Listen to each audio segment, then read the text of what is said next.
تمہیں وہ اس بارگاہ پہ لے جاؤں جس نے سب کو شان عطا فرمائی ہے۔ حضرت ابوبکر صدیق رضی اللہ تعالیٰ عنہ خلیفۃ المسلمین بنے، خلیفہ بنے تو سویرے جس رات خلیفہ بنے سویرے سر پہ ٹوکری رکھی، منڈی کی طرف جا رہے ہیں۔ حضرت عمر فاروق رضی اللہ تعالیٰ عنہ مولا علی شیر خدا کو کسی نے بتایا کہ وہ تمہارا خلیفہ تو جا رہا ہے مزدوری کرنے، وہ تو جا رہا ہے کمائی کرنے۔ حضرت علی شیر خدا مولا کائنات جناب فاروق اعظم دونوں نے رستے میں روکا کہ ابوبکر کہاں جا رہے ہو؟ فرمانے لگے کام کرنے جا رہا ہوں، مزدوری کروں گا، منڈی میں جاؤں گا، تجارت کرتا تھا اس کو جاری رکھوں گا، بچوں کا پیٹ بھی تو پالنا ہے۔ اب تمہاری حکومت کے پیچھے بچے تو نہیں نا بھوکے مروا لینے، میں نے کچھ کرنا تو ہے۔ حضرت عمر کہنے لگے چلا آ کے بیٹھ، ہم صحابہ کو اکٹھا کرتے ہیں اور مال غنیمت سے تیرا وظیفہ لگاتے ہیں، آپ کو وظیفہ ملے گا ماہانہ، تو آپ بیٹھ کر کے مسجد میں تو ڈیوٹی کریں۔ بیٹھ گئے، مشاورت ہوئی تو حضرت ابوبکر صدیق رضی اللہ تعالیٰ عنہ پوچھنے لگے جناب بتلائیے آپ کا کتنا وظیفہ لگایا جائے؟ تو حضرت ابوبکر صدیق فرمانے لگے اتنا لگا دو جتنی ایک مزدور کی تنخواہ ہوتی ہے۔ تو ایک صحابی بول کے بڑے میٹھے اور دھیمے لہجے میں کہنے لگے ابوبکر اگر تیرا گزارا نہ ہوا تو، اگر تیرا گزارا نہ ہوا تو حضرت ابوبکر صدیق فرمانے لگے اگر میرا گزارا نہ ہوا تو میں مزدوروں کی تنخواہوں میں اضافہ کر دوں گا، اگر مزدوروں کے گھر جلنے لگیں گے تو میرا بھی چلے گا، میں ان کی تنخواہیں بڑھاؤں گا صرف اپنی۔ حضرت ابوبکر صدیق رضی اللہ تعالیٰ عنہ ان لوگوں میں سے تھے جو زمانے کی نبض دیکھ کر یا زمانے کے حالات دیکھ کر فیصلہ نہیں کرتے تھے۔ کچھ لوگوں کا مزاج ہوتا ہے وہ کسی جگہ رش دیکھتے ہیں یا حالات دیکھتے ہیں تو اس طرح کی بات کرنی شروع کر دیتے ہیں۔ حضرت ابوبکر صدیق رضی اللہ تعالیٰ عنہ اپنے قبیلے کے سردار تھے، تجارت کرتے تھے اور وسیع آپ کا حلقہ احباب تھا، اور حلقہ احباب میں امیر لوگ تھے، جس طرح کا انسان خود ہوتا ہے اس طرح کی اس کی دوستی ہوتی ہے۔ آپ کے دوستوں میں شامل ہے حضرت عثمان غنی، آپ کا قریبی دوستانہ تھا حضرت عبد الرحمن ابن عوف سے جو صحابہ میں سب سے زیادہ امیر ہے۔ آپ کے قریبی دوست تھے حضرت سعید بن زید، یہ آپ کے قریب کے لوگ تھے، حضرت طلحہ بن عبید اللہ۔ حضرت صدیق اکبر معاشرے کے اندر ایک نہایت سنجیدہ، سمجھدار، معاملہ فہم اور مدبر شمار کیے جاتے تھے، ایسا نہیں کہ کوئی جذباتی فیصلہ کرنے والا آدمی۔ حضرت صدیق اکبر نے نبی کریم صلی اللہ تعالیٰ علیہ وسلم کے اعلان نبوت فرماتے ہی لوگوں کا رد عمل بھی دیکھ لیا تھا، فوری طور پر لوگ رائے کیا دے رہے ہیں وہ بھی دیکھ لیا تھا۔ ہمارے ہاں بہت سارے لوگوں کی ضمیر کی آنکھیں کھل جاتی ہیں، شعور کی نہیں کھولتے، سلا دیتے ہیں، کہتے ہیں ابھی حالات ٹھیک نہیں، حالانکہ ضمیر جاگ جاتا ہے، آنکھیں نہیں کھولتے۔ حضرت صدیق اکبر کو جب پتہ چل گیا محبوب سچے ہیں تو پھر انہوں نے امت کو یہ اپنے عمل سے پیغام دیا ہے کہ ایمان، عشق، محبت، غلامی یہ جمہوری نہیں ہوتی کہ سارے کریں گے تو پھر میں کروں گا۔ جب ان کی آنکھیں دل کی کھل گئیں تو ضمیر کی بھی کھولی، اور پھر لوگوں کو نہیں دیکھا وہ کلمہ پڑھ رہے ہیں کہ نہیں پڑھ رہے، وہ فوراً کلمہ پڑھ کے مسلمان ہو گئے۔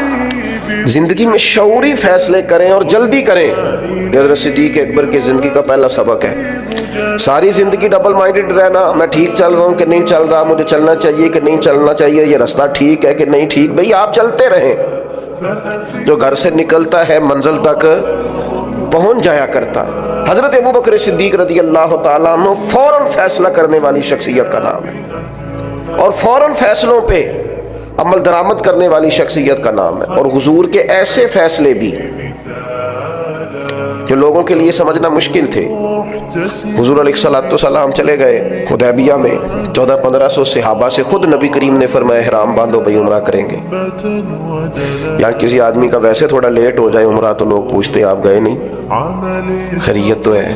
تو نبی کریم 1400-1500 لوگوں کو لے کر گئے، اور جب مقام حدیبیہ پر پہنچے تو کفار نے روک لیا، انہوں نے کہا ہم نہیں جانے دیں گے آپ کو۔ وہاں صلح لکھی گئی، شرائط طے ہوئی، ان میں ایک شرط یہ تھی کہ اس سال آپ واپس جائیں گے، اگلے سال آئیں گے، بندھے ہوئے احرام کھولیں گے۔ کون؟ جو کعبے کے مالک اور وارث ہیں، خود نبی پاک علیہ السلام۔ آپ واپس جائیں، حضور نے شرط مان لی۔ پھر شرط انہوں نے رکھ دی، ایک نہیں کہا جو بندہ مسلمان مکے سے مدینے جائے گا مدینے والے پناہ نہیں دیں گے، واپس بھیج دیں گے۔ تو مدینے کا شخص مکے گیا تو مکے والے واپس نہیں بھیجیں گے، شرط برابر کی نہیں، پر حضور نے فرمایا مان لو، لکھو۔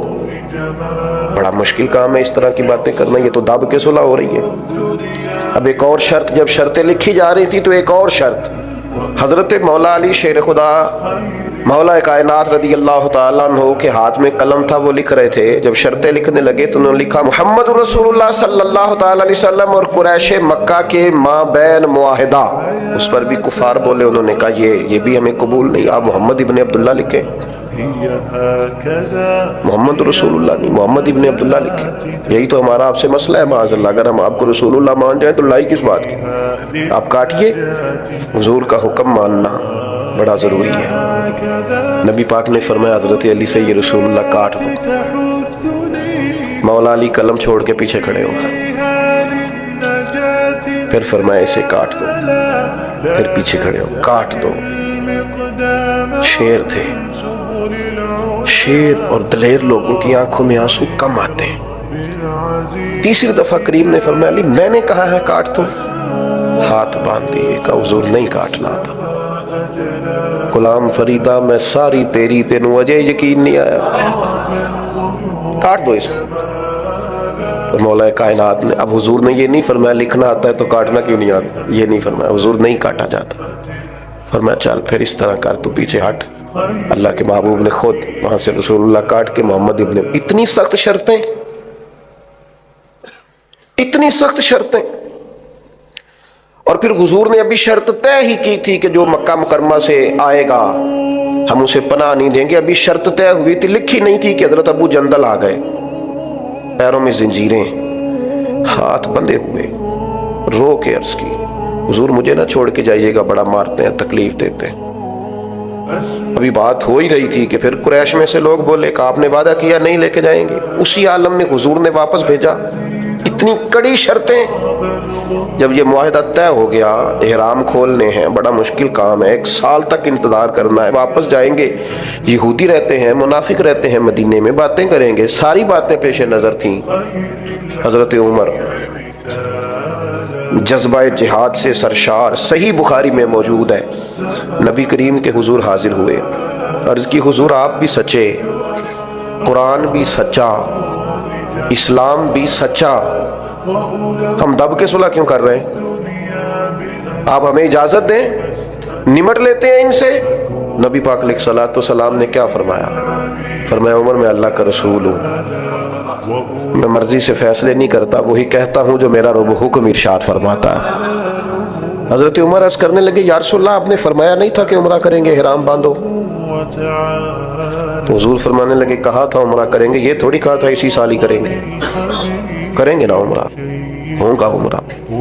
حضرت فاروق اعظم کہتے ہیں میں حضور کی بارگاہ سے نکل آیا، لیکن وہ کافروں نے نبی پاک کو ان سخت شرائط میں منایا تھا تو مجھے جذبہ جہاد، ولولہ، دبدبا اور مزاج کے اندر وہ جو بار بار میرے چیز پیدا ہو رہی تھی کہ ہم 313 تھے تو ان کے چھکے چھڑا دیے، اب تو ہم ہزاروں میں ہیں، کریم حکم تو کریں. فرماتے ہیں میں وہاں سے تھوڑا پیچھے گیا تو حضرت ابو بکر صدیق موجود تھے. میں نے کہا ابو بکر حضور بھی سچے، وہی باتیں جو حضور سے کی تھی. ابو بکر صدیق نبی پاک بھی سچے، قرآن بھی سچا، اسلام بھی سچا، تو ہم دب کے صلح کیوں کریں؟ تو فرماتے ہیں کہ حضرت صدیق اکبر نے مجھے ایسے مزاج شناسا ہے نبی پاک کے، وہی جواب دیا جو حضور نے دیا تھا. کہنے لگے عمر تجھے تیری ماں روئے، وہ اللہ کے رسول ہیں، وہ مرضی سے فیصلہ نہیں کرتے، وہی فرماتے ہیں جو رب انہیں حکم ارشاد فرماتا ہے. وہی بات حضرت صدیق نے کر دی. تو ارشاد فرمانے لگے، میں نے فوراً پھر وہی جملہ دہرایا جو حضور کے سامنے. میں نے کہا ابو بکر کریم نے فرمایا نہیں تھا عمرہ کریں گے، احرام باندھو. تو حضرت صدیق اکبر کہنے لگے کہا تھا محبوب نے، فرمایا تھا، پر یہ تو نہیں نہ فرمایا تھا کہ اسی سال ہی کریں گے. حضرت سیدنا عمر فاروق فرماتے میں پیچھے، بخاری میں موجود ہے، فرماتے میں پیچھے ہٹ گیا. تھوڑی دیر کے بعد جب میرا مزاج نارمل ہوا تو یہ ٹھنڈی ہوئی تو باقی تو باتیں میں نے سوچی ہی سوچی تھی. میں سوچنے لگا ابو بکر صدیق کا ایمان کتنا طاقتور ہے، کتنا مضبوط ہے، کتنے شناس. ایک ہوتا ہے حکم،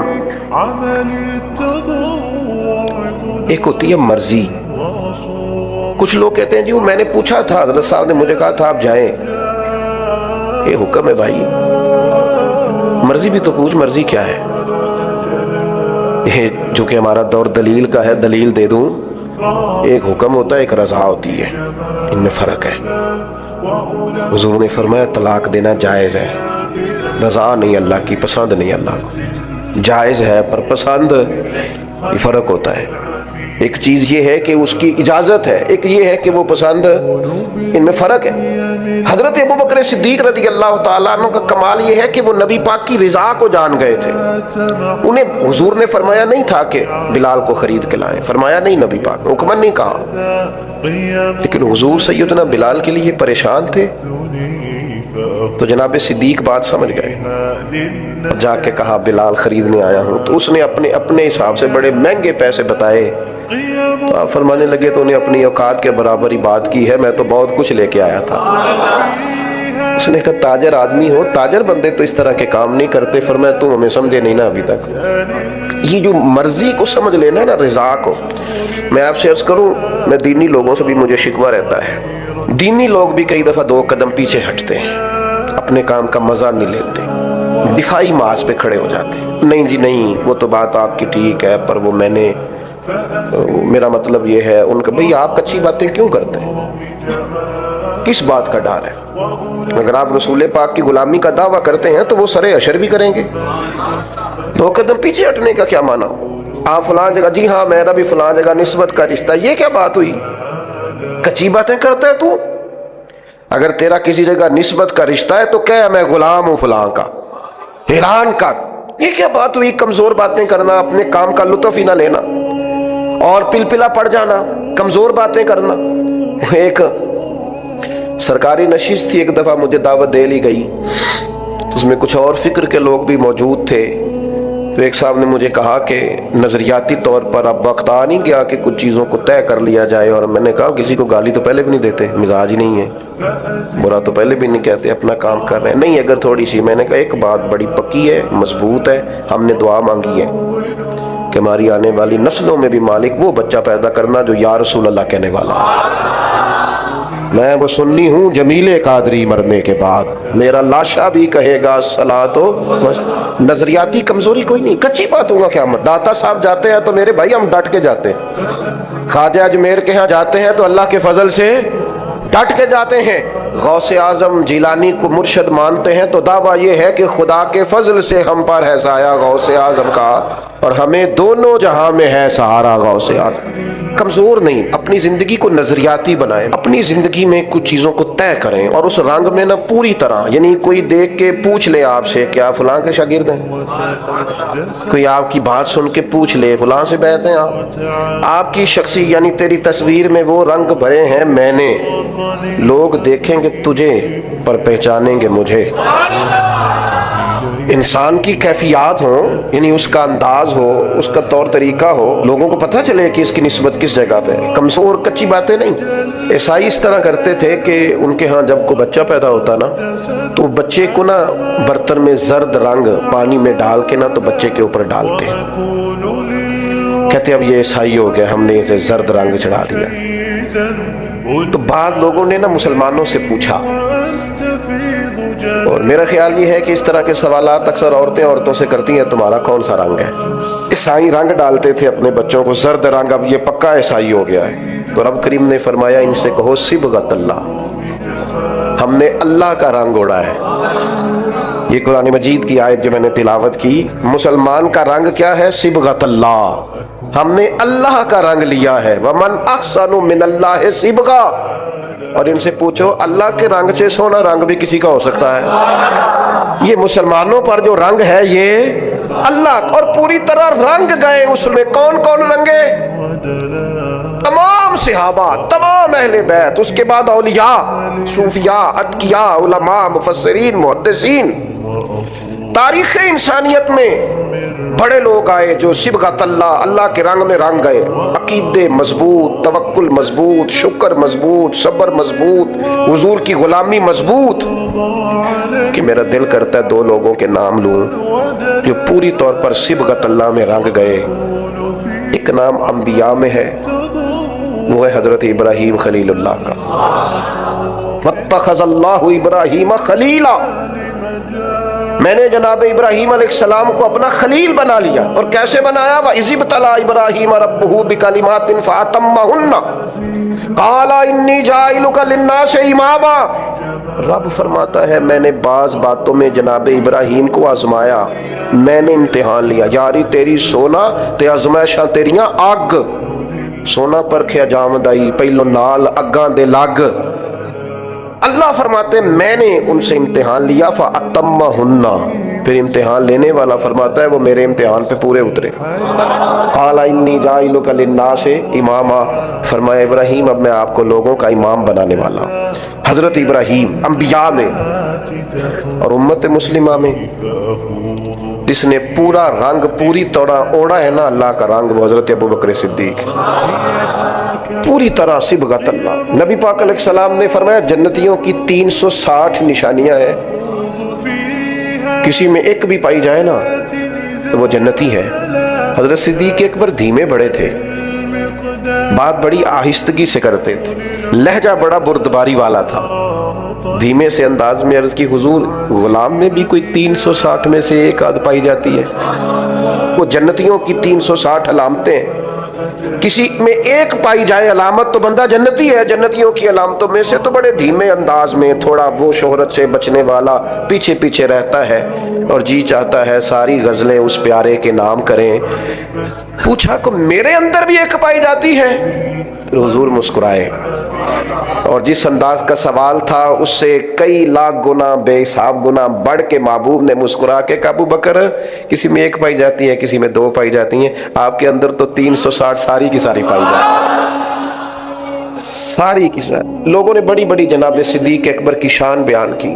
یہ جو ہم تو الحمدللہ مرید ہی مولا علی کے ہیں نا، ہمیں جو شجرہ دیا گیا ہے نا، شجرہ ہم حضرت علی کے مرید ہیں، ہمیں جو ہمارے بزرگوں نے شجرہ دیا ہے نا اس میں نبی پاک کے بعد مولا علی کا نام ہے ہمارے شجرہ طریقت میں۔ ہم سچی مچی کے مرید ہیں مولا علی کے، مرید ہیں شیر خدا سے، لیکن ہم اس لیے حضرت صدیق کی تعریفیں کرتے ہیں کہ ہمارے پیر مولا علی جناب صدیق کی تعریف کرتے ہیں، مولا علی شیر خدا رضی اللہ تعالیٰ عنہ تعریف کرتے ہیں۔ بڑے لوگوں نے شان سیدنا صدیق اکبر بیان کی، اور نبی پاک کے جو الفاظ ہیں نا بعد کی تو شرح ہی نہیں ہو سکتی، حدیث میں بعض ایسے حضور کے ارشادات ہیں شرح ہی کوئی نہیں، کیا تفصیل کرے کوئی۔ یعنی صحیح حدیث میں حضور نے فرمایا مجھے جتنا نفع ابو بکر کے مال نے دیا ہے کسی کے مال نے نہیں دیا۔